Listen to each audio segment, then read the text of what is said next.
This is NECN Now.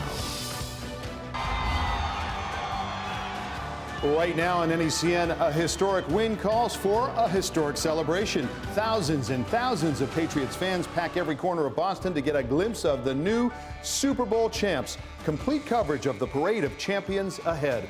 In the meantime, Pats fans from the far corners of New England join in on the celebration. We'll talk to them.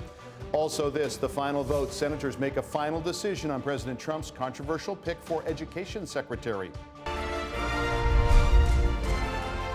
A little snow and a little rain was no match for Patriots Nation. Thousands and thousands of people either skipped work or the kids skipped school to take part in the Patriots' 5th Super Bowl parade in Boston today. Tom Brady, Bill Belichick and company rolled through downtown Boston on the duck boats as a rowdy crowd cheered them on. Our Jeff Saperstone kicks off our coverage of the Parade of Champions. How many out here?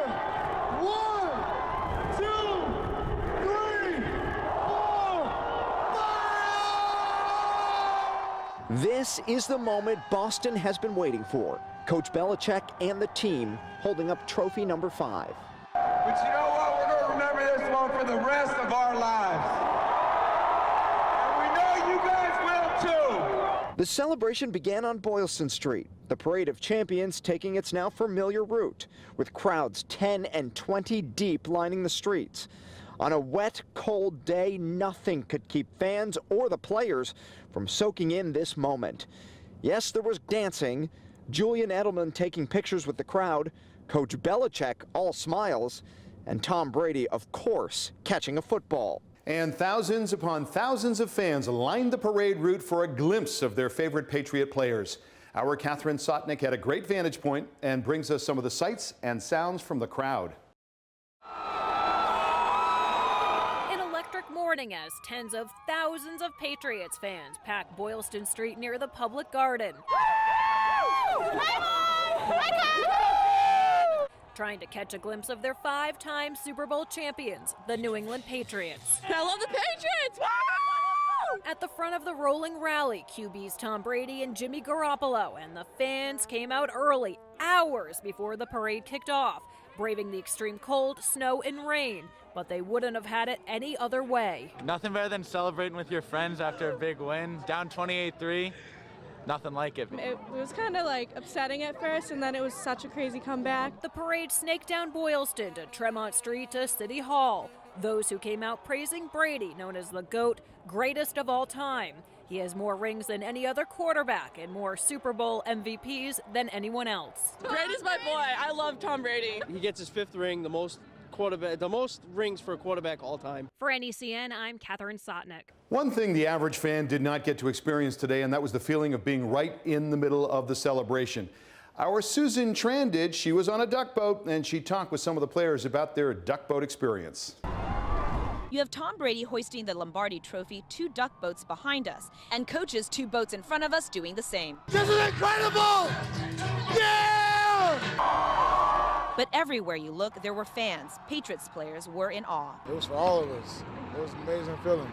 Insane, way bigger this year, I feel. It was alive. We saw fans standing on tree limbs along Boylston Street. There were fans 20 to 30 deep by the State House, and they were on balconies and office buildings. Patriots tight end Rob Gronkowski says compared to 2015, this was even better. Boston fans are unbelievable. The parade is hands down my favorite event I've been to twice now in my life, so that's just motivated me more to keep getting parades because it's the best time ever.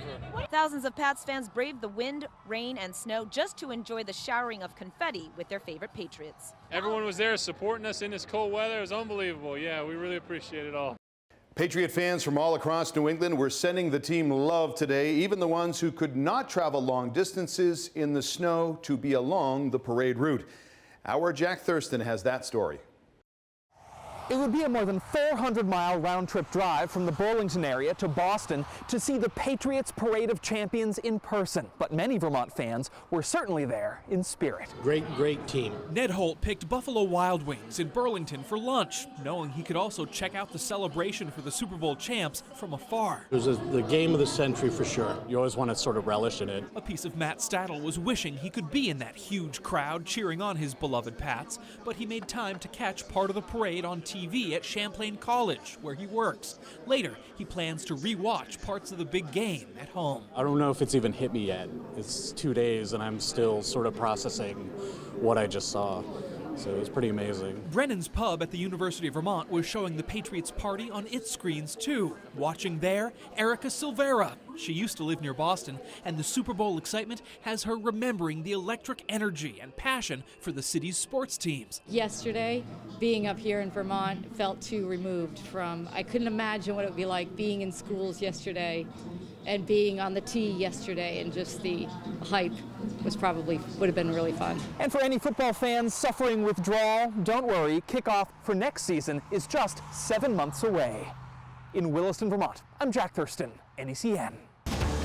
Early warning weather now. Meteorologist Michael Page is here. And Michael, it snowed or rained most of the day today. How's it look now? That's right, Mike. We still watch the rain-snow line progressing to the north this evening, but a few inches on the ground now. North central Massachusetts, parts of southern New Hampshire into Maine as well. In and around the Boston area, about 1 to 2 inches of snow before going over to rain. And you see that's what we have in the city points south now. But the pink, that's your sleet, your freezing rain, still some slick travel just to the north and west of Boston, stretching back to western Massachusetts, the Litchfield Hills as well. And it's still snow at this hour in a lot of northern New England. That's where temperatures are coldest. The cold will hold on here for a few more hours. Meanwhile, in southern New England, we're warming through the 30s and eventually into the 40s tonight. So traveling for the next few hours will be just fine in southeastern Massachusetts, Rhode Island, and most of Connecticut. But from the Litchfield Hills, stretching right back into western Massachusetts along Route 2, the Merrimack Valley points north from there. That's where we still have some of the sleet, the freezing rain, and snow to get through tonight. So use caution in these areas. Warm tomorrow with temperatures in the 50s, but then a much more significant snowstorm on the way for Thursday. New amounts with a timeline coming up in just a few minutes. Other major sports news in Boston today, and the Boston Bruins are on the hunt for a new head coach. This morning, the general manager, Don Sweeney, announcing the firing of longtime head coach Claude Julien. Julien was with the Bruins for 10 years, making him the longest tenured active head coach in the NHL. This season, he led the team to a 26-23-6 record. The assistant coach, Bruce Cassidy, has taken over on an interim basis. Despite a marathon session on Capitol Hill, Senate Democrats have failed in their last-ditch effort to derail President Trump's pick for Secretary of Education. Earlier this afternoon, history was made as Mike Pence became the first vice president to ever cast a tie-breaking vote for a cabinet nominee. His vote was required to push Betsy DeVos's confirmation over the finish line. Sarah Rosario reports. After an all-night offensive against Betsy DeVos, President Trump's pick for Education Secretary, Democrats failed to get the votes needed to derail her nomination. In my mind, she is the least qualified nominee in a historically unqualified cabinet.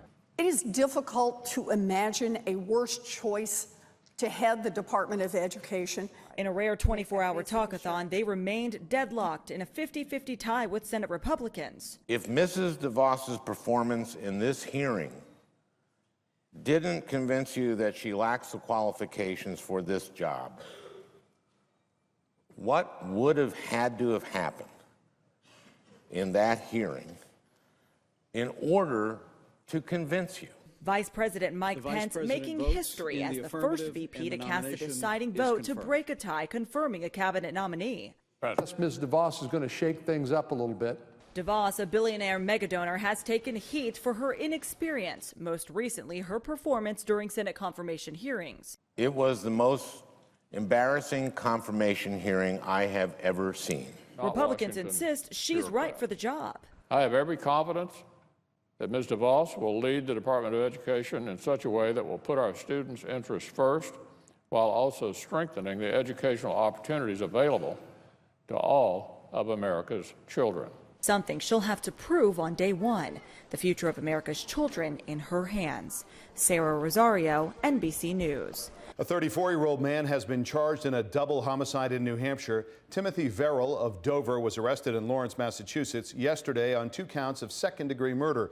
He is accused of stabbing Christine Sullivan and Jenna Pellegrini to death in a Farmington home last month. He's being held in Massachusetts pending his extradition to New Hampshire.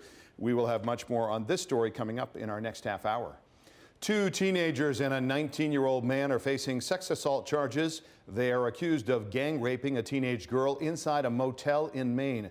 Garang Majak has been identified as one of the suspects. He and the two juveniles, ages 15 and 16, are accused of raping a 16-year-old girl at the Super 8 motel in Westbrook on Sunday. Authorities say their investigation is ongoing. 2 people were killed in an early morning fire in Maine. The fire broke out around 3 o'clock this morning in an apartment on Square Road in Palmyra. Fire officials tell us the 2 bodies were recovered once the fire was put out. 6 other people managed to escape the building unharmed. This fire remains under investigation. A Maine man has pleaded guilty to setting a fire that killed 2 people when he was 18 years old. Dylan Collins pleaded guilty to 1 count of arson and 2 counts of felony murder today. He set a fire in September of 2014 that killed 23-year-old Michael Moore and 21-year-old James Ford. Collins says he lit the fire to scare an ex-girlfriend. Officials in Connecticut are searching for a cause after an early morning fire destroyed a home in Southington. Firefighters responded to the home on Berlin Street around 2. When they got there, they found fire coming out of the windows. No one was home at the time. The residents had been staying in a hotel while they had the floors refinished. The home has been declared a total loss.